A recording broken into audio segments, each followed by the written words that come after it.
சிறகடிக்க ஆசை சீரியலோட upcoming episode என்னென்னு பார்க்கலாம். ரோகிணி ரொம்ப சந்தோஷமாக இருக்காங்க. முத்துவும் மீனாவும் என்ன செய்யன்னு தெரியாமல் இருக்காங்க. உண்மையை கண்டுபிடிக்க முடியாமல் ரொம்ப கஷ்டப்படுறாங்க. என்ன பற்றின உண்மையை கண்டுபிடிக்கணும்னு மீனா நினச்சதுக்காக தான் இப்படி ஒரு பிரச்சனை மீனாவுக்கு என்னால் வந்திருக்கு. பாவம் மீனா இப்போ வெளியில் வேலைக்கு போக முடியாமல் வீட்டு வேலையை மட்டும் பார்த்துட்ருக்காங்களே அப்படின்னு சொல்லிட்டு கிச்சனில் வேலை செய்கிற மீனாவை பார்க்கறதுக்காக ரோகிணி போகிறாங்க. இங்கே ரோகிணி மீனா கிட்ட கேள்வி கேட்குறாங்க. என்ன மீனா இவ்வளோ நேரம் ஆகுது, வீட்டு வேலையை செஞ்சிட்ருக்கீங்க, பூ கொடுக்க கிளம்ப வேண்டாமா அப்படின்னு கேட்குறாங்க. உடனே மீனாவும், என்ன ரோகிணி இப்படி பேசுகிறீங்க, எனக்கு தான் வண்டி இல்லையே, நான் எப்படி பூ கொடுக்க போகிறது அப்படின்னு சொல்லும்போது, ஆமாம் மீனா நான் தான் மறந்துட்டேன், இனியாவது வீட்டு வேலையை பொறுப்பாக பாருங்க மீனா, இனி அப்படியே வண்டி கிடைச்சாலும் நீங்கள் வெளியில் வேலைக்கு போகிறதெல்லாம் சரியில்லைன்னு தான் எனக்கு தெரியுது. ஏன்னா யாரோ வேணும்னே உங்களுக்கு பிரச்சனை செய்ய ஆரம்பிச்சிருக்காங்க. நீங்கள் தான் கொஞ்சம் பொறுப்பாக கவனமாக இருக்கணும். நீங்கள் இப்போ தான் புது பிஸ்னஸ் ஆரம்பிச்சிங்க, அதுக்குள்ளே இப்படி இவ்வளோ பிரச்சனை வந்துருச்சே, எப்படி உங்கள் அம்மாவோட கடையும் கிடைக்க போகிறதில்ல, உங்களோட வண்டியும் கிடைக்க போகிறதில்ல. அதனால் எதை பற்றியும் யோசிக்காமல் நீங்கள் வீட்டு வேலையை மட்டும் பொறுப்பாக பாருங்க மீனா அப்படின்னு சொல்ல, ரோகிணி நீங்கள் இதுக்காகவே ஆசைப்படுற மாதிரிலாம் இருக்குது, நீங்கள் சொல்கிற எதுவும் நடக்க போகிறதில்ல, நான் எதை பற்றியும் யோசிக்கல, என் வீட்டுக்காரர் இருக்கார்ல அவர் பார்த்துப்பாரு, அதுக்குன்னு வீட்டு வேலையை மட்டும்தான் நான் பார்க்கணுன்னு நீங்கள் எப்படி சொல்ல முடியும்? உங்களுக்கும் வீட்டில் நிறைய பிரச்சனை வந்திருக்கு. ஏன் இந்த வீட்டு மருமகளாக இருக்க உனக்கு தகுதியே இல்லைன்னு விஜயாத்தை வெளுத்து வாங்கினப்ப கூட நீங்கள் அவங்க மனசை மாற்றுறதுக்காக என்னென்ன வேலை செஞ்சீங்க? மறுபடியும் இந்த வீட்டுக்கு வந்த நீங்கள் மனோஜோட கடையில் வேலை பார்க்குறது, இங்கே வந்து உங்கள் வேலையை பார்க்குறதுன்னு ஒவ்வொன்றா செஞ்சுட்டு தானே இருக்கீங்க. ஏன் பிரச்சனை வந்துருச்சுன்னு வீட்லேயே இருக்கீங்க? இல்லைல்ல, உங்களையும் தான் விஜயாத்தை வீட்டு வேலை பார்க்க சொன்னாங்க. ஆனால் எனக்கு பார்லரில் இருக்க வேலையவும் நான் பார்க்கணுன்னு அடம்பிடிச்சு உங்கள் வேலைக்கு போகலை. அதே மாதிரி தான் இப்படி பிஸ்னஸ் செய்யும்போது பிரச்சனை வரதான் செய்யும். அதுக்காக வீட்டிலே என்னால் இருக்க முடியுமா என்ன? அது மட்டும் இல்லாமல் நான் நல்லா சம்பாதிக்கணுன்ற எண்ணத்தில் இருக்கும்போது எனக்கு யார் பிரச்சனை செஞ்சாங்கன்னு தெரியும். எப்படியும் என் வண்டி இன்னைக்கு வரதான் போகுது. நாளையிலேருந்து நான் வேலைக்கு கிளம்பிடுவேன். நீங்கள் உங்கள் வேலையை பாருங்கள். என்னை பற்றிலாம் நீங்கள் யோசிக்க வேண்டாம். என்னை பற்றி நீங்கள் எப்பயும் கவலைப்பட மாட்டீங்களே. ஆனால் இப்போ என்னவோ ரொம்ப பொறுப்பாக பேசிகிட்டு இருக்கீங்க ரோகிணின்னு சொல்லும்போது, இல்லை மீனா உங்களுக்கு நல்லதுக்கு தான் சொன்னேன். நீங்கள் ஏற்றுக்கலனா பரவாயில்ல, நான் கிளம்புறேன் அப்படின்னு சொல்கிறாங்க. சரி ரோகிணி, நீங்கள் நல்லதுக்கு தான் சொல்கிறீங்கன்னு நான் நம்புகிறேன். ஆனால் உங்கள் வேலையை பார்த்தா ரொம்ப நல்லா இருக்கும்னு மீனா ரொம்ப தெளிவாக பேசி அனுப்புறதெல்லாம் பார்த்துட்டு ரோகிணி யோசிக்கிறாங்க. இந்த மீனா நமக்கு வண்டி இனி கிடைக்காதுன்னு சொல்லி வீட்டில் அழுதுகிட்டே உட்காருவாங்க. இனி அவங்க வெளியில் வேலைக்கு போக மாட்டாங்க, அவங்க சம்பாதிக்க மாட்டாங்க, கண்டிப்பாக வீட்டு வேலையை மட்டும்தான் பார்த்துட்ருப்பாங்க, என் வழியிலையும் தலையிட மாட்டாங்கன்னு நினச்சேன். இதெல்லாம் பார்த்து விஜயாத்தை ரொம்ப சந்தோஷப்படுவாங்கலாம் நினச்சேனே. ஆனால் மீனா என்ன எப்படியும் என்னுடைய வண்டி கிடச்சிரும்னு ரொம்ப தெளிவாக சொல்கிறாங்க. ஒரு வேளை சிந்தாமணி தான் இதெல்லாம் செஞ்சாங்கன்ற உண்மையை கண்டுபிடிச்சிட்டாங்களா என்ன அப்படின்னு ரோகிணி யோசிக்கிறாங்க. நமக்கு என்ன, எந்த பிரச்சனை வந்தாலும் நமக்கு சமாளிக்க தெரியும் அப்படின்னு சொல்லிட்டு ரோகிணி அங்கே வீட்டிலேருந்து கிளம்புறாங்க. ஸ்ருதி தன்னுடைய அம்மா வீட்டுக்கு போகிறாங்க. இங்கே சுதா கிட்ட பேசிகிட்டு இருக்கும்போது, ரொம்ப டயர்டாக இருக்குமா அப்படின்னு சொல்கிறாங்க. என்னாச்சு ஸ்ருதின்னு கேட்க, இல்லைம்மா நம்ம புது ரெஸ்டாரண்ட்டில் வேலை செய்கிறதுக்காக ஒவ்வொரு ஆளையாக வர சொல்லியிருந்தேன், அவங்க எல்லாரும் பேசிட்டு போயிருக்காங்க, யாரை நம்பி வேலைக்கு எடுக்கிறதுன்னு ஒன்றுமே புரியலம்மா அப்படின்னு சொல்ல, ஏன் இதில் கூட இங்கே ரவி மாப்பிள்ள உனக்கு உதவி செய்ய மாட்டாரா? அவரை நம்பி தானே இந்த பிஸ்னஸையே நீ ஆரம்பித்த, இந்த ரெஸ்டாரண்ட் உனக்காக இல்லை, இங்கே உன் வீட்டுக்காரர் ரவி தானே பொறுப்பாக பார்த்துப்பாருன்னு சொல்லி நீ பணத்தெல்லாம் கேட்டு வாங்கி இந்த ரெஸ்டாரண்ட்டை ஒவ்வொரு ஏற்பாடாக செஞ்சிட்ருக்க. இப்போவும் ரவி உன்னை புரிஞ்சுக்கலையான்னு கேட்கும்போது, ரவி என்னை புரிஞ்சுப்பாருன்ற நம்பிக்கை இருக்குது, ஆனாலும் என்ன செய்யன்னு தெரியலம்மா, நல்ல திறமையாக சமைக்கிறவங்க, சமையலை பற்றி நல்லா தெரிஞ்சவங்க இங்கே வேலைக்கு வந்தால் ரொம்ப நல்லாயிருக்கும். ஆனால் யாரை வர சொல்கிறது, என்ன செய்கிறதுன்னு தெரியல அப்படின்னு சொல்லும்போது, அப்போ தான் யோசிக்கிறாங்க. மீனாவும் நல்லாதாம்மா சமைப்பாங்க, ஆனால் அவங்களுக்கு நிறைய பிஸ்னஸ் இருக்குது, எப்படி அவங்கள வர சொல்கிறதுன்னு தெரியல அப்படின்னு சொல்லும்போது, நீ மீனாவை நம்பி இப்படி ஒரு வேலையெல்லாம் செய்யாத. மீனா முத்துவை பற்றி உனக்கு தெரியும்ல, அவங்களால உனக்கு பிரச்சனை மட்டும்தான் வரும், அவங்களால உனக்கு எந்த வருமானமும் வராது. அவங்கள நம்பி உன் ரெஸ்டாரண்ட்டில் வேலைக்குன்னு வர சொன்னேன்னா அப்புறம் பிரச்சனை வந்துடும் பார்த்துக்கோ. எனக்கு இதிலெல்லாம் கொஞ்சம் கூட விருப்பமே இல்லை. நான் உனக்கு பணம் கொடுத்துருக்கேன், அந்த பணத்தை நீ திருப்பி தரேன்னு வேறு சொல்லியிருக்கல்ல, அதனால் உன்னுடைய ரெஸ்டாரண்ட்டில் மீனாவுக்கு நீ வேலைக்கு வர சொல்லவும் கூடாது, இப்படி எந்த வேலையும் மீனாவுக்கு நீ கொடுக்கக்கூடாது அப்படின்னு சொல்லி பேசிகிட்டு இருக்காங்க. சரிம்மா அதை நான் பார்த்துக்கிறேன்னு சொல்லும்போதே அங்கே வாசுதேவன் ரொம்ப கோவமாக இங்கே சுதா கிட்ட சொல்கிறாங்க. சுதா, நான் சொன்னேன்ல ரோகிணி கிட்ட பேச சொன்னேனே, நீ பேசுனியா அப்படின்னு கேட்கும்போது, நீங்கள் கொஞ்சம் பொறுமையா இருங்க. வீட்டுக்கு யார் வந்திருக்காங்கன்னு பார்த்தீங்களா? ஸ்ருதிக்கு இந்த உண்மை தெரியக்கூடாது. அப்புறம் ரோகிணியை மட்டும் இல்லை, நம்மளையும் சும்மா விடமாட்டா இந்த ஸ்ருதி அப்படின்னு சொல்கிறாங்க. நான் இதை பார்க்கலையே. சரி, ரோகிணிக்கு முதல்ல ஃபோன் பண்ணு அப்படின்னு சொல்லிட்டு இருக்கும்போது உடனே சுதாவும் நான் பேசிக்கிறேன்னு சொல்லிடுறாங்க. உடனே இதை கேட்டுட்டு ஸ்ருதி சொல்கிறாங்க, என்னம்மா அப்பா என்னவோ ரோகிணி கிட்ட உங்களை பேச சொல்கிறாங்க, நானே கேட்கணும்னு நினச்சேன், எதுவும் பிரச்சனை இல்லைல்ல அப்படின்னு கேட்கும்போது, நம்மளுக்கு என்ன பிரச்சனை வரப்போகுது, அதெல்லாம் ஒன்றும் இல்லைன்னு சொல்கிறாங்க. இல்லை, ரோகிணிக்கு அப்பப்போ ஃபோன் பண்ணுறீங்களே, அதான் என்னன்னு கேட்டேன்னு சொல்ல, அதெல்லாம் வேற ஒன்றும் இல்லை, ரோகிணியோட கடையில் நம்ம வீட்டுக்கு தேவையான பொருளெல்லாம் வாங்கணும்னு நினச்சேன், என்னால் அங்கே போய் வாங்க முடியாது, அதான் நான் சொன்னால் ரோகிணி வீட்டுக்கே அனுப்பி வச்சுருவாங்கல்ல அப்படின்னு சொல்ல, சரிம்மா நீங்கள் சொல்கிறதும் சரிதான், என் கடைக்கு கூட தேவையான பொருளெல்லாம் இங்கே மனோஜோட கடையில் தாம்மா நான் வாங்குறதா இருக்கேன்னு சொல்ல, அப்படியா, சரி, எனக்கு கொஞ்சம் வேலை இருக்குது ஸ்ருதி, நான் உன்னை வீட்டில் வந்து பார்க்குறேன் அப்படின்னு சொல்கிறாங்க. சரிம்மா அப்படின்னு ஸ்ருதியும் அங்கேருந்து கிளம்புறாங்க. ஆனால் ஸ்ருதி யோசிக்கிறாங்க, அம்மா வீட்டுக்கு தேவையான பொருளை கண்டிப்பாக மனோஜோட கடையில் வாங்கணும்னு யோசிக்க மாட்டாங்க. ரோகிணி கிட்ட அம்மா பேசுகிறதே பெருசு, இதில் அப்பா வேற இவ்வளோ கோவமா என்ன கேட்டியான்லாம் கேட்டுட்ருக்காங்க, என்ன நடக்குதுன்னு ஒன்றும் புரியலையே அப்படின்னு யோசனை பண்ணிட்டு தன்னுடைய வீட்டிலேருந்து வராங்க. இங்கே ஸ்ருதியோட அம்மா ரோகிணிக்கு ஃபோன் பண்ணுறாங்க. உடனே ரோகிணியும் சொல்லுங்க ஆன்ட்டின்னு சொல்லும்போது, என்ன நான் எத்தனை தடவை ஃபோன் பண்ணுறது, ஆமாம் எனக்கு தர வேண்டிய பணத்தை நீ எப்போ தான் தரப்போகிறேன்னு கேட்குறாங்க. அதுக்காக தான் நான் எல்லா ஏற்பாடையும் செஞ்சிட்ருக்கேன். நீங்கள் இப்படி ஃபோன் பண்ணிக்கிட்டே இருந்தீங்கன்னா வீட்டில் எல்லாருக்கும் உண்மை தெரிஞ்சிரும். நீங்கள் எனக்கு இனி ஃபோன் பண்ணவே வேண்டாம். பணம் கிடைச்ச உடனே நானே வந்து உங்களை பார்த்து இந்த பணத்தை கொடுத்துட்றேன் அப்படின்னு சொல்லும்போது, உன்னை பற்றின உண்மை வீட்டில் யாருக்கும் தெரியக்கூடாதுன்னு நீ நினைக்கிறல்ல, அதே மாதிரி எங்கள் பணத்தை நீ திருப்பி தரணுமா வேண்டாமா? எனக்குன்னு நீ எந்த உதவியும் செய்யலை. நான் அந்த பணத்தை கொடுத்ததுக்கு காரணமே எப்படியாவது நீ எனக்கு உதவி செய்வேன்னு நினச்சேன். ஆனால் நீ எனக்கு எந்த உதவியும் செய்யவும் இல்லை. அதே மாதிரி அந்த பணத்தை வாங்கின நீ என்னை ஏமாத்துறோன்னு மட்டும் நல்லா நினைக்கிற அப்படின்னு சொல்ல, இல்லவே இல்லை, நான் உங்களை ஏமாத்துறோன்னு நினைக்கவே இல்லை. எப்படியும் அந்த பணத்தை திருப்பி தந்துடுவேன்னு சொல்லும்போது, சரி நான் உனக்கு கொஞ்ச நாள் வந்து தரேன். அதுக்குள்ளே நீ பணத்தை திருப்பி தரலன்னா கண்டிப்பாக நான் என்ன செய்வேனே தெரியாது.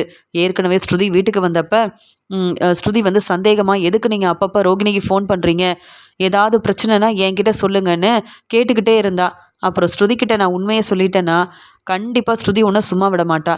அப்புறம் உன் நிலைமை என்னாகும் யோசிச்சு சரியான ஒரு முடிவெடு அப்படின்னு சொல்லிடுறாங்க. நான் பார்த்துக்கிறேன், ஆனால் ஸ்ருதிக்கிட்ட என்ன ஆனாலும் சரி இந்த உண்மையை சொல்லிடாதீங்க அப்படின்னு சொல்லிட்டு ரோகிணி ஃபோனை வைக்கிறாங்க. ஏற்கனவே மனோஜோட கடையில் 3 லட்ச ரூபா பணத்தை எடுத்துட்டோம். அந்த பணத்தை எடுத்தது ராணி தான் அப்படின்னு நம்ம மாட்டி விட்டதால் அந்த ராணி நிறைய பிரச்சனை செஞ்சிட்டாங்க. இப்போ மறுபடியும் கடையிலேருந்து பணத்தை எடுத்தேன்னா நான் மாட்டிப்பேன். அப்புறம் மனோஜே என்னை சும்மா விட மாட்டார். எப்படி இந்த பிரச்சனையை சமாளிக்கன்னு ஒன்றுமே புரியலையே அப்படின்னு யோசிக்கிறாங்க ரோகிணியும். அதனால் என்கிட்ட இருக்கிற நகையை வச்சு தான் பணத்தை வந்து ஏற்பாடு பண்ணணும், வேறு வழியே இல்லை அப்படின்னு ரோகிணி நினைக்கிறாங்க. இங்கே ரோகிணிக்கு அவங்க அம்மா ஃபோன் பண்ணுறாங்க. என்ன ரோகிணி, இப்போ எங்களை பார்க்க வரதே இல்லை, உன் ஃப்ரெண்டு மகேஸ்வரி தான் எங்களுக்கு எல்லா உதவியும் செஞ்சிட்ருக்கா, நீ பணத்தை கூட அனுப்பி வைக்கலையே, இங்கே உன் பையனுக்கு அங்கே ஸ்கூலில் கெட்ட வேண்டிய பணத்தை கொடுக்க வேண்டாமா அப்படின்னு சொல்லும்போது, அம்மா நான் எப்படியாவது பணத்தை எடுத்துகிட்டு வரேன், அது மட்டும் இல்லை ஸ்கூலில் போய் இங்கே நான் உங்ககிட்ட பணம் கொடுக்குறேன், நீங்களே பேசி அங்கே வந்து பணத்தெல்லாம் கட்டிட்டு வந்துடுங்க அப்படின்னு சொல்கிறாங்க. சரி ரோகிணி, நீ நாளைக்கு வா, நம்ம வந்து ஸ்கூலுக்கு போயிட்டு வந்துடலாம் அப்படின்னு சொல்லி பேசிட்டு ஃபோனை வைக்கிறாங்க. இங்கே வந்து ஸ்ருதி புதுசாக ரெஸ்டாரண்ட் ஆரம்பிக்கிறதுனால ஸ்ருதிக்கு ஒரு பரிசு கொடுக்கணும். ஸ்ருதி என்னுடைய பொண்ணு, நான் வந்து ஸ்ருதிக்கு செய்கிறதெல்லாம் பார்த்துட்டு விஜயா சந்தோஷப்படணும், மற்ற அந்த வீட்டில் உள்ள எல்லாரும் பொறாமப்படணும், அப்படி ஏதாவது நான் செய்யணுமே அப்படின்னு நகையெல்லாம் வாங்கி கொடுக்கணும். என் பொண்ணுக்காக நான் ஒவ்வொன்றையும் பார்த்து பார்த்து செய்யணும்னு ஸ்ருதியோட அம்மா அங்கே கடைக்கு போகிறாங்க. அந்த சமயம் ஸ்ருதியோட அம்மாவும் ஸ்ருதிக்கு ஃபோன் பண்ணி, உனக்கு ரெஸ்டாரண்ட் நீ ஆரம்பிக்க போகிறதுனால உனக்கு நான் ஏதாவது வாங்கி தரணும்னு நினைக்கிறேன், உனக்கு என்ன பிடிக்கும்னு சொல்லு அப்படின்னு கேட்குறாங்க. ஏற்கனவே நீங்கள் 10 லட்ச ரூபா பணம் கொடுத்துருக்கீங்க, அதை எப்படியாவது நான் திருப்பி தரணும்னு ஆசைப்பட்றேன், மற்றபடி எனக்குன்னு எதுவுமே வேண்டாமா அப்படின்னு சொல்கிறாங்க. நீ அந்த வீட்டில் தலை நிமிர்ந்து இருக்கணும்னா நான் உனக்கு செய்ய வேண்டியதை செய்யணும், அப்போ தான் உன் மாமியார் விஜயாவும் வீட்டில் உள்ளவங்களும் உனக்கு தர வேண்டிய மதிப்பு மரியாதையை கொடுப்பாங்க. அதுக்காக நான் என்ன வேணாலும் செய்வேன். நீ என்ன அந்த ரோகிணி மாதிரி பெரிய பணக்கார வீட்டு பொண்ணுன்னு ஏமாத்திக்கிட்டா இருந்த? இல்லையே, உண்மையாகவே உனக்கு நிறைய பணம் இருக்குது, உனக்குன்னு நம்ம வீடு இருக்குது, நீ எங்களுக்கு வந்து ஒரே பொண்ணா இருக்கிறதுனால, உங்க அப்பாவோட வருமானம், அவர் சேர்த்து வச்ச பணம்னு எல்லாமே உனக்கு தான். அப்படி இருக்கும்போது, நான் உனக்கும் ரவி மாப்பிள்ளைக்கும் என்னென்ன செய்யணும்னு ஆசைப்படுறேனோ, எல்லாத்தையும் நான் கண்டிப்பா செய்வேன்." அப்படின்னு சொல்ல, "கண்டிப்பாம்மா. என்னுடைய திறப்பு விழாக்கு நீங்க எல்லாரும் வரும்போது, நம்ம சொந்தக்காரங்க, தெரிஞ்சவங்கன்னு எல்லாரையும் வர வைக்கிறோம்." அப்படின்னு ரொம்ப சந்தோஷமா பேசிட்டு ஃபோன வைக்கிறாங்க ஸ்ருதி. இங்க ஸ்ருதிக்கு என்ன பிடிக்கும்னு பார்த்து ஒவ்வொன்னையும் ஆசாசையா நகையெல்லாம் வாங்குறாங்க ஸ்ருதியோட அம்மா. நகையெல்லாம் வாங்கிட்டு சந்தோஷமா கார்ல வீட்டுக்கு திரும்பி வராங்க. ரோகிணி அந்த பக்கமா போறத கவனிக்கிறாங்க. ரோகிணிக்கு ஃபோன் பண்ணுவோம் அப்படின்னு ரோகிணிக்கு ஃபோன் பண்றாங்க. ஃபோனை எடுத்து பார்த்த ரோகிணி பேசாம பையில வச்சுட்டு அவங்க பாட்டுக்கு போறாங்க. நான் தான் ஃபோன் பண்றேன்னு தெரிஞ்சிருந்தும் ரோகிணி ஃபோனை எடுக்காம அவ அவ விருப்பத்துக்கு அவ வேலைய பார்த்துட்டு போறாள அப்படின்னு சொல்லிட்டு, இந்த ரோகிணி எங்க போறா? பார்லர் இந்த பக்கம் இல்லையே! அப்படி இருக்கும்போது ரோகிணி எங்க போறாங்க? கண்டிப்பா ரோகிணிய அங்க போய் பார்த்து பேசணும். இன்னைக்கும் பணம் தரலன்னா சும்மா விடக்கூடாது. நமக்குன்னு நெறையா பணம் தேவைப்படுது. ஸ்ருதிக்கு உதவி செய்யணும். ஸ்ருதி வந்து அண்ணாமலை வீட்லயே இருந்தா சரிப்பட்டு வராது. எல்லாரும் ஒத்துமையா தான் இருக்கணும்னு அந்த மீனா நினைக்கலாம். ஆனா என் பொண்ணும், ரவி மாப்பிள்ளையும் வசதியான வாழ்க்கை வாழணும். அவங்களுக்குன்னு வீடெல்லாம் இருக்கணும். அப்படி நான் வந்து யோசனை பண்றேன். ஆனா இந்த ரோகிணி பணத்த வாங்கிட்டு, பணத்தையும் தராம, ஃபோன் பண்ணா ஃபோனையும் எடுக்காம, இப்ப எங்க போறான்னு தெரியலையே அப்படின்னு ரோகிணி பின்னாடியே போறாங்க. இங்க ஸ்ருதியோட அம்மா சுதாவும். சுதா வராங்கன்னு தெரியாம ரோகிணி மகேஸ்வரியோட வீட்டுக்கு போறாங்க. மகேஸ்வரியோட வீட்டுக்கு போகவும், எதுக்கு இங்க வந்திருக்காங்கன்னு தெரியல. ஆனா, ரோகிணிய இன்னைக்கு பார்க்காம இங்கேருந்து போகக்கூடாது அப்படின்னு கார்ல ரொம்ப நேரமா ரோகிணி வருவாங்கன்னு பார்த்துக்கிட்டே இருக்க, ரோகிணி மகேஸ்வரியோட வீட்லேருந்து வரும்போதே கிரிஷ்ஷ கூப்பிட்டுக்கிட்டு வெளியில வராங்க. கிரிஷ்ஷோட பாட்டி அவங்க கூடவே வராங்க. உடனே இங்க யோசிக்கிறாங்க. ஆமா, இந்த பையன் யாரு? ஏற்கனவே அ ரோகிணி நெறைய பொய் சொல்லியிருக்கா. இப்ப யாருக்கும் தெரியாம இவங்க கூட எங்க போறா? என்ன செய்றா? ஒண்ணுமே புரியலையே! அப்படின்னு சுதா யோசிக்கிறாங்க. அதனால ரோகிணி என்னென்ன செய்றாங்க? எதுக்கு இவங்க கூட போறாங்கன்ற உண்மைய கண்டுபிடிக்கணும்னு சுதாவும் நினைக்கிறாங்க. ரோகிணி கிரிஷ்ஷ கூப்பிட்டுட்டு, கிரிஷ் படிக்கிற அதே ஸ்கூலுக்கு போறாங்க. அவங்க அம்மாகிட்ட பணத்த குடுத்து, "நீங்க கிரிஷுக்காக இந்த பணத்த கட்டிட்டு வாங்கம்மா. நான் வந்தேன்னா, அவங்க என்ன கேள்விக்கு மேல கேள்வி கேட்பாங்க. ஏன்னா, கிரிஷ் வந்து நெறைய பிரச்சனை செஞ்சிருக்கான். அப்பலாம் நான் வரவே இல்லல்ல. அத பத்திலாம் பேசுவாங்க. முத்து, மீனாவ பாராட்டுவாங்க. நீங்க ஏன் வரலன்னு கேட்டா, என்னால பதில் பேச முடியாது. இப்ப கிரிஷ்ஷ பாத்துக்கிறது நீங்க தானே. நீங்களே போய் இந்த பணத்த கட்டிட்டு வாங்க. அப்புறமா நான் போய் பேசிக்கிறேம்மான்னு சொல்லிடுறாங்க. சரி ரோகிணி, நான் போய் பணத்த குடுத்துட்டு வந்துடுறேன்னு சொல்லிட்டு, கிரிஷ்ஷையும் கூப்ட்டு போறாங்க. அதே மாதிரி பணத்தெல்லாம் கட்டிட்டு, அங்க வந்து வெளியில வராங்க. இவங்க எல்லாருமே அங்கேருந்து வந்ததுக்கு அப்புறமா, இங்க ஸ்ருதியோட அம்மாவும் அதே ஸ்கூல்ல போய் கேட்குறாங்க. ஆமா, இப்போ ஒரு பையன கூப்பிட்டு ஒரு அம்மா வந்தாங்கல்ல அப்படின்னு கேட்க, கிரிஷோட பாட்டி அப்படின்னு சொல்றாங்க. வெளியில ஒருத்தவங்க நின்னாங்களே அப்படின்னு சொல்லி கேட்கும்போது, இல்ல இதுவரைக்கும் கிரிஷோட அம்மா இங்க வந்ததே இல்ல. கிரிஷ்ஷ சேர்த்து விடும்போது வந்தாங்க. அதுக்கப்புறம் அந்த பையனால நெறைய பிரச்சனை வந்தது. அப்பலாம் வரவே இல்லன்னு சொல்லிடுறாங்க. அப்படியா? நான் ஒரு ஃபோட்டோ காமிக்கிறேன். கிரிஷோட அம்மா இவங்க தானான்னு பார்த்து சொல்றீங்களா? அப்படின்னு கேட்கும்போது, உடனே தான்கிட்ட இருந்த ரோகிணியோட ஃபோட்டோவ ஃபோன்ல இருந்து எடுத்து காமிக்கிறாங்க. அத பார்த்த உடனே, இங்க ஆமா, கிரிஷோட அம்மா இவங்க தான். இவங்க கல்யாணி தானே அப்படின்னு சொல்ல, இல்ல ரோகிணி அப்படின்னு சொல்லும்போது, இல்ல கல்யாணி தான். கிரிஷோட அம்மா கல்யாணி. அவங்க வெளியூர்ல வேலை பார்க்கறதுனால, அவங்களோட பாட்டி இப்ப பார்த்துக்கிறாங்க கிரிஷ்ஷ. அவங்களோட ஃப்ரெண்டு மகேஸ்வரியும் கிரிஷ்ஷ பார்த்துக்கிறாங்க அப்படின்னு சொல்லும்போது, சுதாவுக்கு ரொம்ப தெளிவா புரியுது. அப்ப ரோகிணி வந்து கிரிஷோட அம்மா. ஆனா கல்யாணின்னு சொன்னா தான் உண்மை தெரியாதுன்னு, வீட்ல உள்ளவங்கள ஏமாத்துன மாரியே இவங்க கிட்டயும் பொய் சொல்லி தான் வச்சிருக்கா போல இந்த ரோகிணி.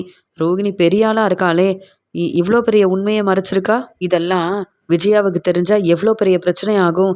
ஆனா உண்மைய சொல்லாம மனோஜ கல்யாணம் பண்ணிக்கிட்டு, அந்த வீட்ல எல்லாரையும் ரோகிணி ஏமாத்திட்டு இருக்க மாரி, என்னையும் ஏமாத்தலான்னு என்கிட்ட பணத்த வாங்கிட்டு, ஃபோன் பண்ணாம, என்கிட்ட பேசாம, பணத்த தராம சமாளிக்கலான்னு நினைக்கிறாளா இந்த ரோகிணி? இன்னைக்கு ரோகிணி கிட்ட ம் அ ரோகிணிய வந்து சும்மா விடக்கூடாது. நான் வந்து ரோகிணி கிட்ட பேசக்கூடாது. உண்மை என்னன்னு தெரிஞ்சுக்கிட்டோம். இனி வந்து பேச வேண்டியதெல்லாம் அந்த விஜயா கிட்ட தான் பேசணும். இனி ரோகிணிய சும்மா விட்டா சரிப்பட்டு வராது. என்னுடைய பணமும் எனக்கு திருப்பி கிடைக்கணும். என்னை ஏமாத்தணும்னு நினைச்ச ரோகிணி அந்த வீட்ல மருமகளா இருக்கக்கூடாது. முத்து, மீனா மட்டும் இல்ல. ரோகிணி, மனோஜ்னு யாரும் அந்த வீட்ல இல்லன்னா, என் பொண்ணு சந்தோஷமா அந்த வீட்ல இருப்பா. அதுக்காக இந்த உண்மைய நான் சம்மந்திகிட்ட சொல்லி தான் ஆகணும். எல்லாரையும் ஏமாத்தின ரோகிணி என்ன ஏமாற்றக்கூடாதுன்னா இதை நான் அப்படியே விட்டுறக்கூடாது அப்படின்னு நினைக்கிறாங்க சுதா. சுதாக்கு உண்மை தெரிஞ்ச உடனே ரோகிணி ரொம்ப சந்தோஷமா கிருஷையும் அவங்க அம்மாவையும் கூப்பிட்டுட்டு பக்கத்தில் இருக்க ஹோட்டலுக்கு போகிறாங்க. அவங்களுக்கு தேவையானதெல்லாம் வாங்கி கொடுத்து சாப்பிட வைக்கிறாங்க. காரில் போன சுதாவும் இது எல்லாத்தையும் பார்க்குறாங்க. நமக்குன்னு ஆதாரம் வேண்டாமா? இதெல்லாம் அப்படியே இருந்தால் சரிப்பட்டு வராதுல்ல. நமக்கு ஆதாரம் இருந்தால் தான் இந்த ரோகிணியை பற்றின உண்மையை தெளிவாக எல்லாருக்கும் புரிய வைக்க முடியும்னு சொல்லிட்டு அவங்க எங்கெங்கே போகிறாங்க, அங்கே கிட்ட ரோகிணி பேசுகிறது, அவங்க அம்மா கிட்ட பேசுகிறதுன்னு எல்லாத்தையுமே ஆதாரமாக தான் ஃபோனில் எடுக்க ஆரம்பிக்கிறாங்க. அப்போ தான் தெளிவாக புரியுது. கிறிஷோட அம்மா ரோகிணி தான். இங்கே வந்து ரோகிணிக்குன்னு அம்மா இருக்காங்க. ஆனால் தனக்குன்னு யாருமே இல்லைன்னு பொய் சொல்லி ஏமாற்றி அந்த வீட்டில் மருமகளாக இருக்கிறாங்க ரோகிணி. இதெல்லாம் முன்னாடியே மீனாவும் முத்துவும் கண்டுபிடிச்சிருந்தா ரோகிணி அந்த வீட்டு மருமகளாக இருந்திருக்கவே முடியாது. ஏற்கனவே ரோகிணிக்கு பெரிய வசதியும் இல்லை, எந்த பணமும் இல்லைன்னு தெரிஞ்சுக்கிட்டு விஜயா ரோகிணியை வெளுத்து வாங்குறாங்க. இந்த உண்மை தெரிஞ்சால் கண்டிப்பாக ரோகிணியை சும்மா விட மாட்டாங்க. இந்த ஆதாரம் போதும் தான், இதை எடுத்துகிட்டு போவோம். அப்புறம் இந்த ரோகிணியை வசமாக மாட்டி விட்டாதான் நான் யாருன்னு தெரியும் அப்படின்னு ரோகிணிக்கிட்ட இருந்து பணம் கிடைக்கலனாலும் பரவாயில்ல, ஆனால் ரோகிணியை சும்மா விடக்கூடாது.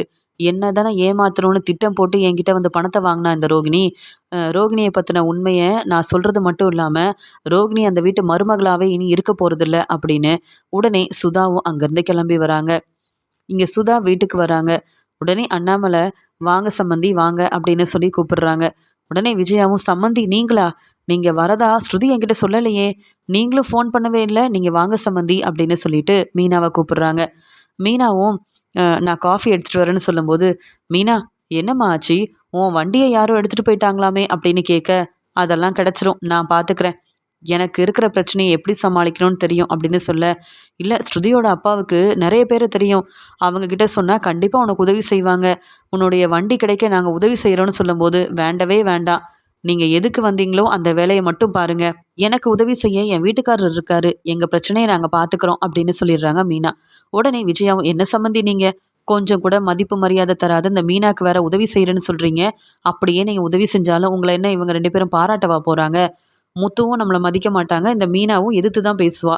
மீனாவுக்கும் முத்துவுக்கும் நீங்கள் என்றைக்கும் உதவி செய்ய வேண்டாம், மனோஜுக்கு உதவி செஞ்சா கூட பரவாயில்ல அப்படின்னு சொல்லி சிரிக்கிறாங்க. என்ன மீனா செஞ்சிட்ருக்க? கிச்சனில் என்ன உனக்கு அவ்வளோ வேலையா? காஃபி எடுத்துகிட்டு வான்னு சொன்னால் இவ்வளோ நேரம் என்ன செய்கிறேன்னு கேட்க, அத்தை தனியாக இருந்து எல்லா வேலையும் செஞ்சிட்ருக்கேன், எந்த வேலையும் இல்லாமல் தான் நீங்கள் வீட்டில் இருக்கீங்க, ஆனால் எனக்கு உதவி செய்கிறதில்ல. வீட்டுக்கு வர எல்லார்கிட்டேயுமே என்னை பற்றியும் உங்கள் பையன் முத்துவை பற்றியும் இப்படி பேசுகிறதே உங்களுக்கு வேலையாக இருக்குது. தேவையில்லாமல் பேசாதீங்க எங்களுக்கு வர பிரச்சனையை எப்படி சமாளிக்கணும் பார்த்துக்கணும்னு எங்களுக்கு தெரியும், அவங்க வேலையை பார்த்தாவே போதும் அப்படின்னு சொல்லிட்டு ரொம்ப கோபமாக பேசிட்டு மீனா போக, பார்த்தீங்களா என் நிலமையே இந்த வீட்டில் இப்படி தான் இருக்குது, மீனாவும் முத்துவும் கொஞ்சம் கூட என்னை மதிக்கிறதே இல்லை, வந்தவங்க முன்னாடி எப்படி பேசணும்னு இந்த மீனாவுக்கு தெரியுதா பாருங்க. அதெல்லாம் இருக்கட்டும் சம்மந்தி, இதெல்லாம் எனக்கு இப்படி தான் வந்து ஒவ்வொரு நாளும் இவங்களால பிரச்சனை வந்துக்கிட்டே இருக்குது. நீங்கள் என்ன சம்மந்தி திடீர்னு வந்திருக்கீங்கன்னு கேட்க, ஒரு முக்கியமான விஷயத்த உங்ககிட்ட சொல்கிறதுக்காக தான் வந்தேன். இங்கே வந்தால் இந்த மீனா இந்த பேச்சு பேசிகிட்டு இருக்காங்களே அப்படின்னு சொல்ல, என்ன முக்கியமான விஷயம் அப்படின்னு கேட்க, உடனே அண்ணாமலையும் அதானே பார்த்தேன், நீங்கள் வீட்டுக்கு வந்தாலே ஏதாவது ஒரு பிரச்சனையோட தானே வருவீங்கன்னு சொல்ல, சம்மந்தி நீங்கள் என்ன தப்பாக நினைக்கிறீங்க?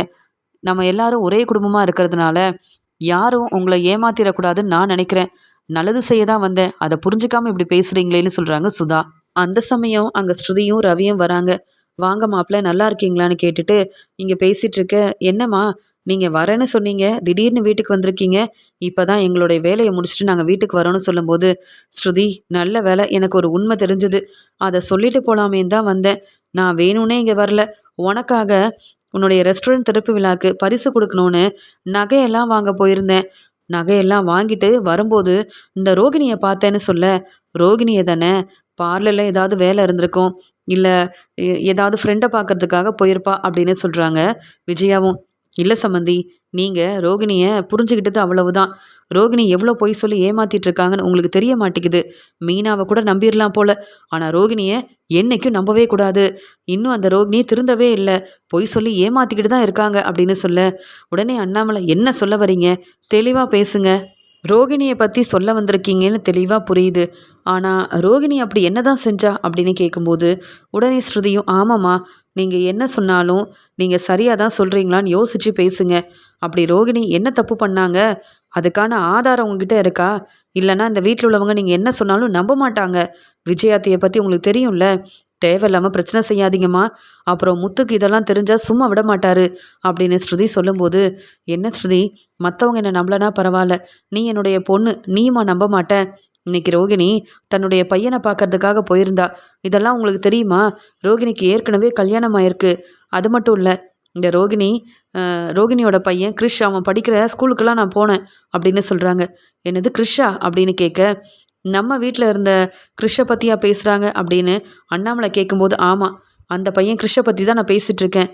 இன்னைக்கு ரோகிணி தன்னுடைய பையன் கிறிஷை பார்க்கறதுக்காக போனான் அப்படின்னு சொல்லும்போது, அம்மா என்ன பேசுகிறீங்க அப்படின்னு ஸ்ருதி கேட்குறாங்க. உடனே மீனா ரொம்ப பொறுமையாக கவனிக்க ஆரம்பிக்கிறாங்க. உடனே அண்ணாமலை, சம்மந்தி தேவையில்லாமல் பேசாதீங்க. கிறிஷ் ஏற்கனவே மீனா முத்து எங்கள் வீட்டுக்கு கிறிஷை கூப்பிட்டு வந்ததால் ரோகிணிக்கு கிறிஷை ஏற்கனவே தெரியும்.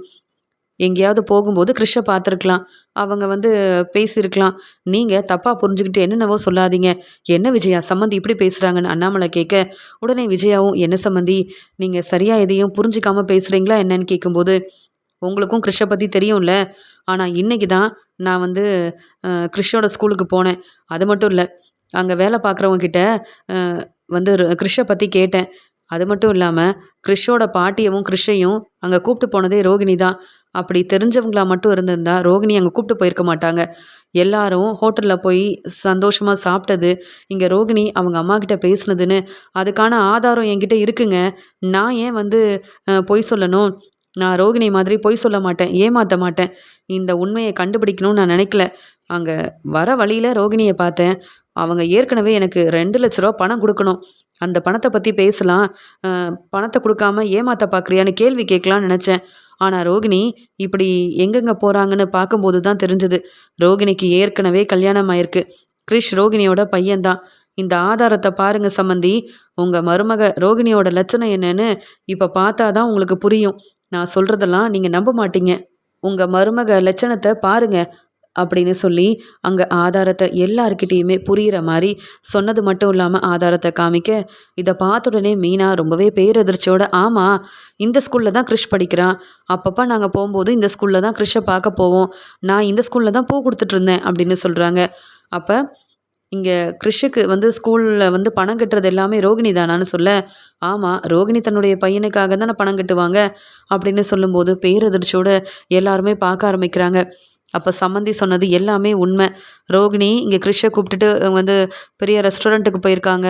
அவங்க அம்மா கிட்ட பேசுனதுன்னு எல்லாத்தையும் பார்த்துட்டு, சம்மந்தி இதெல்லாம் எங்களுக்கு இப்போ தான் தெரியணும்னு சொல்ல, உங்களுக்கு இப்போ தான் தெரியும், மனோஜுக்கு முன்னாடியே தெரியுமா என்ன? இல்லை, எல்லாருமே இங்கே தான் இருக்கீங்க. யாரும் இந்த ரோகிணியை இப்படி உண்மையை கண்டுபிடிச்சிருவாங்கன்னு ரோகிணிக்கு தெரியும். ஆனாலும் தன்னுடைய அம்மாவை கூப்பிட்டு வர்றது, கிறிஷை போய் பார்க்குறதுன்னு ரோகிணி இப்படிலாம் செய்கிறாங்கன்னா, ரோகிணி பெரிய ஆள் தான், எப்படி வேணாலும் ஏமாத்தலாம்னு நினச்சிருக்காங்க போல. இருந்தாலும் ரோகிணிக்கு மனோஜை கல்யாணம் பண்ணி வைக்கிறதுக்கு முன்னாடி கொஞ்சம் யோசனை பண்ணியிருக்கணும், சரியாக கேட்டு தெரிஞ்சிருக்கணும், விசாரிச்சிருக்கணும். நீங்கள் இப்படி ரோகிணி பணக்கார வீட்டு பொண்ணுன்னு நம்பி ஏமாந்தீங்க. இப்போ ரோகிணிக்குன்னு ஒரு குடும்பமே இருக்குது. இப்போ என்ன செய்ய போகிறீங்க? நீங்கள் மட்டும் ஏமாந்து போய் நிற்கல சம்மந்தி, நானும் தான் இப்போ ஏமாந்து போய் நிற்கிறேன். ரோகிணி எங்கள் வீட்டுக்கு 2 லட்ச ரூபா பணத்தை வாங்கிட்டு அந்த பணத்தை திருப்பி தராமல் நான் ஃபோன் பண்ணாலும் எடுக்க மாட்டேங்கிறாங்க. ஆனால் அவங்க பையனை ஸ்கூலில் கூப்பிட்டு போய் பணத்தெல்லாம் கட்டுறாங்க. அப்போ ரோகிணிக்கிட்ட பணம் இருக்குது தானே, என்னுடைய பணத்தை ஏன் தர மாட்டேங்கிறாங்க? இன்றைக்கி ரோகிணி வரட்டும், நான் சும்மா விட மாட்டேன். உங்களை ஏமாத்தினா பரவாயில்ல, பணத்தை வாங்கிட்டு என்னை ஏன் ஏமாற்றணும், என்னை ஏன் நம்ப வச்சு பொய் சொல்லணும் அப்படின்னு கேள்வி கேட்க, வீட்டில் எல்லாருமே இங்கே உண்மை என்னென்னு தெரிஞ்சுக்கிட்டு பேரதிர்ச்சியோடு இருக்கிறாங்க. ரோகிணி மேலே எல்லாருக்கும் அவ்வளோ கோவம் வருது. உடனே ஸ்ருதி, பார்த்தீங்களா ஆண்டி, எங்கள் அம்மா உண்மையை சொல்கிறாங்களா இல்லையான்னு அண்ணாமலை மாமா ரொம்பவே சந்தேகப்பட்டாங்க. இப்போ பாருங்கள் ரோகிணி எவ்வளோ பொய் சொல்லியிருக்காங்க, எப்படிலாம் பொய் சொல்லி ஏமாத்திருக்காங்க. அது மட்டும் இல்லை, இந்த உண்மையை முன்னாடியே சொல்லியிருக்கலாம்ல. மனோஜை விரும்பி கல்யாணம் பண்ணதெல்லாம் சரிதான், ஆனால் தனக்கு ஏற்கனவே கல்யாணம் ஆயிருக்கு, கிறிஷ் என்னுடைய பையன்தான்ற உண்மையை சொல்லியிருந்தா எந்த தப்பும் இல்லையே, எந்த பிரச்சனையும் வராதே. ஆனால் கல்யாணமான உண்மையை எதுக்காக மறைக்கணும்? கிறிஷ் நம்ம வீட்டுக்கு வந்திருந்தான், அப்போ கூட மீனா முத்து கிறிஷை அவ்வளோ நல்லா பார்த்துக்கிட்டாங்க. ஆனால் கிறிஷ் யாருன்னே தெரியாத மாதிரிலாம் இருந்தாங்க. அது எப்படி தன்னுடைய பையனை அவங்க கவனிக்காமல் மீனாவும் முத்துவும் கவனிக்கிறத பார்த்துட்டு ஒன்றும் தெரியாத மாதிரி ரோகிணியால் எப்படி இருக்க முடியும்? அப்போ அவங்க வாழ்க்கைக்காக அவங்க என்ன வேணாலும் செய்வாங்க போல. இதில் கிறிஷ் தான் ரொம்ப பாவம். தன்னுடைய அம்மா கிட்ட பேச முடியாமல் பார்க்க முடியாமல் ஒரே வீட்டில் இருந்துக்கிட்டு எவ்வளோ கஷ்டப்பட்டிருப்பான். இதெல்லாம் இந்த ரோகிணி புரிஞ்சுக்க மாட்டாங்களான்னு சொல்ல உடனே மீனா சொல்கிறாங்க, ரோகிணியோட அம்மாவும் இந்த உண்மையை மறைச்சிருக்காங்க. கிறிஷ் கிட்ட ரோகிணியை பற்றி எவ்வளவோ கேட்டிருக்கேன், ஆனால் தன்னுடைய அம்மாவை பற்றி கிறிஷ் எதுவுமே சொல்லவே இல்லை அப்படின்னு சொல்லும்போது, ஸ்கூலில் நான் கிறிஷோட அம்மாவை பற்றி கேட்டப்ப இங்கே வந்து கல்யாணின்னு சொன்னாங்க.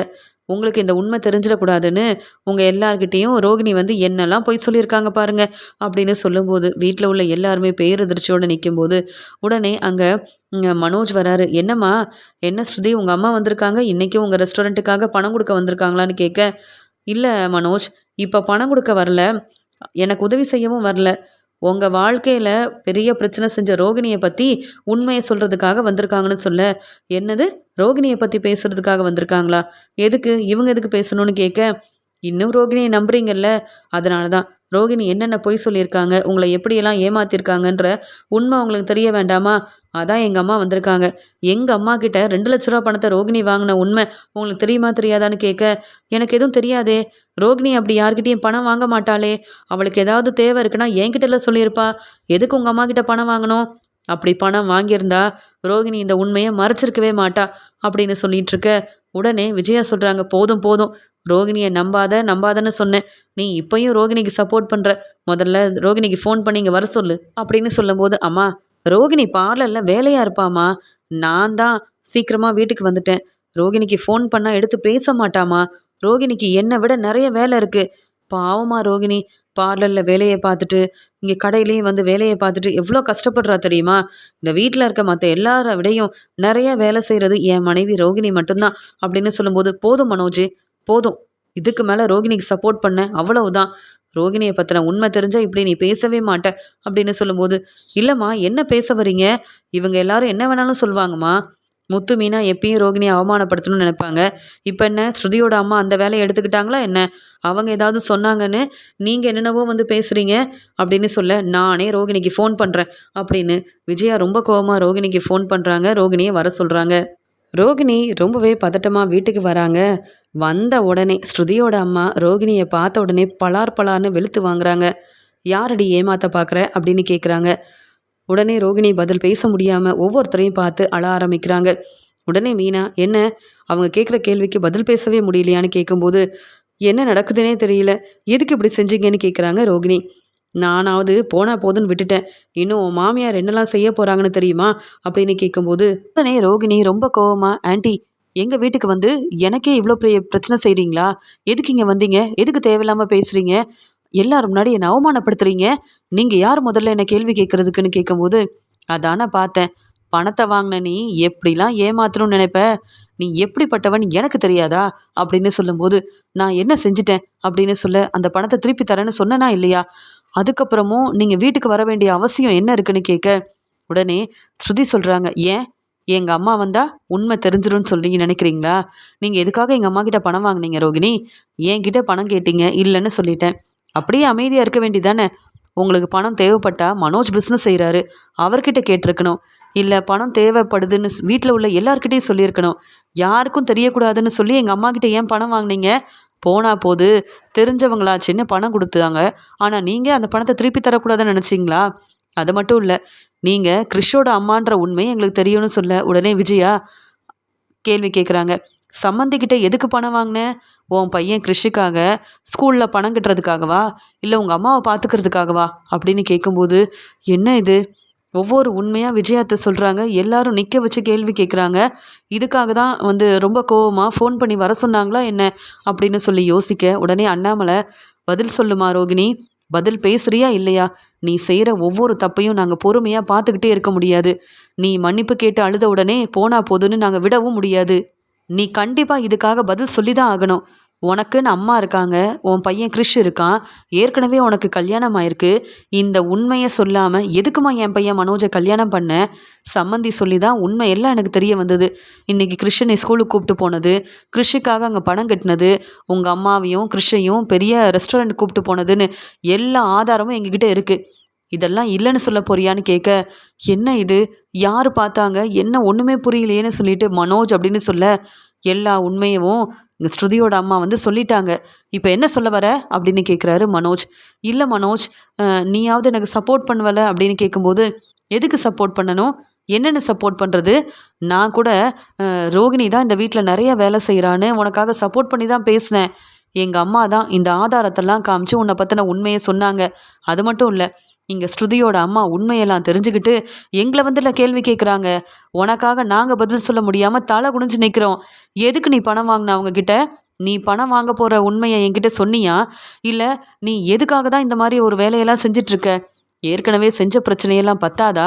போனா போதுன்னு நீ பணக்கார வீட்டு பொண்ணு இல்லைன்ற உண்மை எனக்கு எப்போவோ தெரியும்னு உனக்காக சப்போர்ட் பண்ணி பேசினேனே, அதுக்காக தான் என்ன இப்படி தலைகுனிய வச்சிட்டியா? ஆனால் உன்னை பற்றின உண்மை எதுவும் தெரியாமல் உன்னை நம்பிட்டு இருந்தேன் பத்தியா, என்ன சொல்லணும் அப்படின்னு சொல்லும்போது உடனே மீனாவும், பரவாயில்ல மனோஜ், இப்போவாது புரிஞ்சுக்கிட்டீங்கல்ல இந்த ரோகிணியை நம்பக்கூடாதுன்னு. இல்லை, இவ்வளோ நேரம் ரோகிணிக்காக பேசுனீங்களே, அதான் சொன்னேன். ஏன்னா உங்கள் தம்பி முத்துவை நீங்கள் வந்து கொஞ்சம் கூட மதித்து பேசுனதே கிடையாது. ஆனால் தப்பு செய்கிற ரோகிணியை விட்டு கொடுக்காம பேசுவீங்கல்ல, இப்போ புரிஞ்சுக்கிட்டீங்களா யார் நல்லவங்கன்னு? உங்கள் வாழ்க்கையில் நீங்கள் வந்து எவ்வளோ பிரச்சனையில் இருந்தாலும் உதவி செய்ய போகிறது முத்து மட்டும்தான். ஆனால் பிரச்சனையை உங்களுக்கு தரதே இந்த ரோகிணி தான் அப்படின்னு மீனாவும் சொல்கிறாங்க. ரோகிணி மீனாவை பார்த்து ரொம்ப கோவப்படுறாங்க. ஆனால் பதில் பேச முடியாமல் தலை குனிஞ்சு நிற்கிறாங்க. இது எல்லாத்தையும் பார்த்துட்டு இருக்க விஜயாவுக்கு ரோகிணி மேலே ரொம்ப கோவம் வருது. வீட்டில் எல்லாரும் கேள்வி கேட்குறாங்க. ஆனால் ரோகிணி பதில் பேசாமல் நிற்கிறாங்க. இப்படி மனோஜோட வாழ்க்கையில் பிரச்சனை செய்ய வேணும்னே இப்படி பொய் சொல்லி ஏமாத்திட்டாலே, என் பையன் மனோஜ் அப்படி என்ன தப்பு செஞ்சான், என்ன பிரச்சனை செஞ்சான் இந்த ரோகிணிக்கு? இப்படி என் குடும்பத்தை ஏமாத்துறதுக்காகவே இந்த ரோகிணி எவ்வளோ பெரிய திட்டம் போட்டிருக்கா. இந்த ரோகிணியோட அம்மாவாக இருக்கட்டும், ஏன் அந்த கிறிஷ் கூட இந்த உண்மையை சொல்லவே இல்லையே? அப்போ ரோகிணி எவ்வளோ பெரிய ஆளாக இருந்திருக்கா. வீட்டில் உள்ள எல்லாரையும் ஏமாத்துறதுக்காக என்னென்னலாம் யோசனை பண்ணியிருப்பா. இனியும் ரோகிணி இந்த வீட்டில் இருக்கக்கூடாது. எங்கள் சம்மந்தி முன்னாடி இப்படி என்னை தலைகுனிய வச்சுட்டல ரோகிணி, என்னை அவமானப்படுத்திட்டல. மனோஜ் இப்போ வரைக்கும் உன் மேலே அவ்வளோ நம்பிக்கையாக இருந்தான், உன்னை விட்டு கொடுக்காம பேசினான். என் பையன் மனோஜே ஏமாத்துனதுக்கப்புறமா நீ எதுக்கடி என் வீட்டில் இருக்கணும்? இப்போவே இங்கேருந்து கிளம்பு. இது இனி உன்னுடைய வீடே கிடையாது. நீ இந்த வீட்டில் மருமகளாக இருக்க உனக்கு எந்த தகுதியும் கிடையாது அப்படின்னு வெளுத்து வாங்குறாங்க விஜயா. உடனே அண்ணாமலை சொல்கிறாங்க, ரோகிணி உங்கள் அம்மாவை கூப்பிட்டு வாமா, என்ன ஏதுன்னு பேசியே ஆகணும். இதுக்கு மேலே மனோஜோட வாழ்க்கையில் பிரச்சனை வர நாங்கள் விட மாட்டோம். உன்னை நம்பி நாங்கள் ஏமாந்த வரைக்கும் போதும். உனக்குன்னு ஒரு குடும்பம் இருக்காங்கல்ல, எங்கள் குடும்பத்தையே நம்ப வச்சு ஏமாத்தின உன்னை பற்றி உங்கள் அம்மா கிட்ட தானே சொல்லணும். உங்கள் அம்மாவை வர சொல்லு, நான் பேசிக்கிறேன். அது மட்டும் இல்லை, நீ என்னென்ன செஞ்சுருக்கேன்னு சொல்லி உன்னையும் அவங்க கூடயே நான் அனுப்பி வச்சிடுறேன். இதுதாம்மா எங்களுடைய முடிவு. இதுக்கு மேலே உனக்கு என்னால் சப்போர்ட் பண்ண முடியாது. இத்தனை நாள் விஜயா உன் மேலே கோவப்பட்டப்பெல்லாம் நான் உனக்கு சப்போர்ட் பண்ணேன். ஆனால் நீ செஞ்ச வேலையெல்லாம் தெரிஞ்சுக்கிட்டு எனக்கு உன்கிட்ட பேசக்கூட பிடிக்கல. உங்கள் அம்மாவை வர சொல்லு, நான் பேசிக்கிறேன் அப்படின்னு அண்ணாமலை சொல்லும்போது ரோகிணி அழுதுகிட்டே, எங்கள் அம்மா வந்தாலும் அவங்கக்கிட்ட நீங்கள் என்ன பேசினாலும் பாவம் எங்கள் அம்மா ரொம்பவே மனசு வேதனைப்படுவாங்க. அது மட்டும் இல்லை, இந்த பிரச்சனைக்கும் எங்கள் அம்மாவுக்கும் எந்த சம்மந்தமும் இல்லை. நான் தான் மனோஜை கல்யாணம் பண்ணிக்கணும்னு ஆசைப்பட்டதுனால இப்படி பொய் சொல்லிட்டேன். மனோஜை விரும்பி கல்யாணம் பண்ணிக்கணும்னு நினச்சேன்னா வேறு வழி இல்லாமல் என்னை பற்றின உண்மையை வந்து சொன்னால் இந்த கல்யாணம் நடக்காதுன்னு நினச்சி தான் நான் வந்து உண்மையை சொல்லலை. ஆனால் இப்போ எங்கள் அம்மா வந்தால் விஜயாத்தை சும்மா விடுவாங்களா என்ன? அவங்கள தேவையில்லாமல் பேசுவாங்க, அவமானப்படுத்துவாங்க. மீனாவோட அம்மா அதனால தானே இந்த வீட்டுக்கு வரதே இல்லை. அந்த நிலைமை என்னுடைய அம்மாவுக்கு வரக்கூடாது. அதனால் என்னை மன்னிச்சிருங்க. நான் பொய் சொன்னேன்னு சொல்கிறீங்க, ஆனால் மனோஜ் கூட சந்தோஷமாக வாழணுன்ற ஒரு ஆசையில் தான் பொய் சொன்னேன். அதை கூட புரிஞ்சிக்காம நான் இந்த வீட்டில் இருக்கக்கூடாதுன்னு நீங்கள் எடுக்கிற முடிவை என்னால் ஏற்றுக்க முடியாது. மனோஜ், நீ சொல்லு மனோஜ், நான் இங்கேருந்து போகணுமா என்ன? நான் வந்து உன் கூட சந்தோஷமாக வாழ வேண்டாமா? உன்னை வந்து விரும்பி தானே கல்யாணம் பண்ணிக்கிட்டேன். நீ சொல்லு மனோஜ், எனக்காக சப்போர்ட் பண்ணி பேசு மனோஜ். வீட்டில் உன்னுடைய அம்மாவாக இருக்கட்டும், உன்னுடைய அப்பான்னு யாருமே எனக்கு சப்போர்ட் பண்ண மாட்டேங்கிறாங்க. உனக்காக மட்டும்தான் இந்த பொய்யை நான் சொன்னேன். நீ என்னை புரிஞ்சுப்பல மனோஜ் அப்படின்னு கேட்க, போதும் போதும், எங்கள் அப்பா இத்தனை நாள் உனக்கு சப்போர்ட் பண்ணாங்கன்னா உன் மேலே உள்ள நம்பிக்கையில் நீ இனி பொய் சொல்ல மாட்டேன்னு நினச்சி தான் சப்போர்ட் பண்ணாங்க. இப்போ உன்னை பற்றி புரிஞ்சுக்கிட்டு எங்கள் அப்பாவே இப்படி ஒரு முடிவெடுத்ததுக்கப்புறமா நான் உன்னை எதுக்கு நம்பணும்? நீ இன்னும் என்னென்ன பொய் சொல்லி வச்சுருக்கிறியோ, என்னை நம்ப வச்சு எவ்வளோ ஏமாத்திருக்க. நான் உன் மேலே அவ்வளோ நம்பிக்கை வச்சுருந்தேன். நான் உன்கிட்ட ஏதாவது ஒரு உண்மையை சொல்லாமல் இருந்திருந்து பிரச்சனை வந்திருந்தா என்னை சும்மா விட்டுருப்பியா? இல்லைல்ல. ஆனால் நான் உண்மையாக தான் இருந்தேன். ஆனால் நீ அப்படி இல்லை. உனக்கு உண்மையை சொல்லவும் தெரியல, உனக்கு நேர்மையாக இருக்கவும் தெரியல. அதனால் நீ என்கிட்ட பேசவே பேசாத. இனி நீ உன் வாழ்க்கையை பார்த்துக்க, நான் என் வேலையை பார்த்துக்கிறேன். எங்கள் அம்மாவும் இங்கே வந்து என்னுடைய அப்பாவும் எடுத்த முடிவு தான் சரின்னு எனக்கு தெளிவாக புரியுது. பொய் சொல்லி ஏமாத்துறது மட்டும் இல்லாமல் முதல்லையே இந்த உண்மையை நீ சொல்லியிருக்கலாம். ஸ்ருதியோட அம்மா ஆதாரத்தோடு வந்து உண்மையை சொன்னதுக்கப்புறமா தான் நீ வந்து உண்மையை ஒத்துக்கிற. அப்ப எங்கள வந்து ஏமாத்தலான்ற ஒரு எண்ணத்துல தானே இந்த வீட்டுக்கு வந்திருக்க. இனி உன்ன நான் நம்ப தயாரா இல்லன்னு மனோஜ் இப்படி பேசினத கேட்டுட்டு, ரோகிணி எல்லார் முன்னாடியும் தலை குனிஞ்சு மன்னிப்பு கேட்டு அழ ஆரம்பிக்கிறாங்க. இது எல்லாத்தையும் பார்த்துட்டு இருக்க ஸ்ருதியோட அம்மாவும், "என்ன ரோகிணி, எனக்கு பணம் தராம ஏமாத்தலாம்னு நெனச்சியே, இப்போ உன் நிலைமை எப்படி இருக்குன்னு பார்த்தியா? யாரடி ஏமாத்த பார்க்குற? போனா போதுன்னு உனக்கு பணம் குடுத்ததுக்கு என்னை வந்து ஏமாத்தணும்னு நெனச்சல்ல. என் பணம் மட்டும் திருப்பி வராம இருந்ததுன்னா, இவங்களாவது இந்த வீட்ல தான் நீ இருக்கக்கூடாதுன்னு சொல்லியிருக்காங்க. கண்டிப்பா நான் உன்ன சும்மா விட மாட்டேன். ரூ. 2,00,000 பணம் எனக்கு வரலன்னா, உன்ன நான் போலீஸ்கிட்ட கண்டிப்பா மாட்டி விடுவேன். உன்ன நம்பி இந்த வீட்ல உள்ளவங்க ஏமாந்து நிக்கலாம். ஆனா, எனக்கு அந்த அவசியமே கிடையாது" அப்படின்னு ஸ்ருதியோட அம்மா ரோகிணிய மாட்டி விட்டது மட்டும் இல்லாம, இப்படியெல்லாம் பேசி வெளுத்து வாங்குறாங்க. ரோகிணி யோசிக்கிறாங்க, ஸ்ருதியோட அம்மா வேணும்னே வந்து இப்படி உண்மைய சொல்லி மாட்டி விட்டது மட்டும் இல்லாம, இப்படி வந்து வீட்ல உள்ள எல்லாருமே நான் இந்த வீட்ல இருக்கக்கூடாதுன்னு யோசிக்கிறாங்க. இப்பவும் ரூ. 2,00,000 பணத்த கேட்டு இவ்ளோ பிரச்சனை செய்றாங்களே! என்னால எப்படி இந்த பிரச்சனையிலேருந்து வெளியில வரதுன்னு ஒண்ணுமே புரியல. என் பையன் கிரிஷுக்கும், எங்க அம்மாவுக்கும் பெருசா நான் எதுவுமே செய்யல. ஆனா, என்னால அவங்க யாரும் தலை குனிஞ்சு நிக்கக்கூடாது. இப்படி மாட்டிக்கிட்டேனே! அப்படின்னு யோசிக்கிறாங்க ரோகிணி. என்னுடைய வண்டிய யாரோ எடுத்துட்டு போயிட்டாங்கன்ன உடனே இந்த ரோகிணி எவ்ளோ சந்தோஷப்பட்டாங்க. இந்த ரோகிணிக்கு இதுவும் வேணும், இன்னமும் வேணும் அப்படின்னு நினைக்கிறாங்க மீனா.